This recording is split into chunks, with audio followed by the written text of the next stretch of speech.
কোন কবরে নাফরমানকে যখন নেওয়া হয়, আমি নিজে এই হাদিস পড়াইছি, আল্লাহর নবী সাল্লাল্লাহু আলাইহি সাল্লাম বলে কোন পাপীকে যখন কবরে নেওয়া হয়,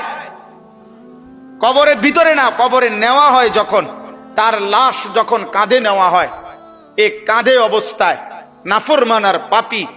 আপন স্বজনরা যখন তার লাশ কাঁধে নেয় খাটের মধ্যে, আল্লাহর কসম নবী বলে সে এমন বিকট চিৎকার করে, ইয়া ওয়াইলাতা ইয়া লাইতাহা, হে আফসোস আমার স্বজন, আমার ইলা আইনা কদ্দামতুমুনি,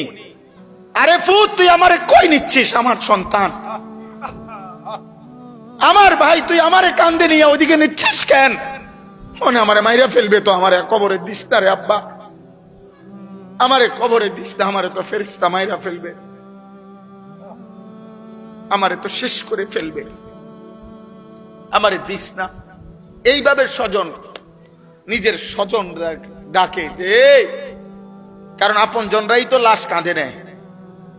আপন জনদেরকে ডাক দে, আব্বা এটা করিস না, আব্বা আমারে নিস না ওইদিকে। আল্লাহর নবী বলেন পৃথিবীর সমস্ত মানুষ যদি একসাথে শুনতো, এক মাঠে দাঁড়াইয়া একত্রে,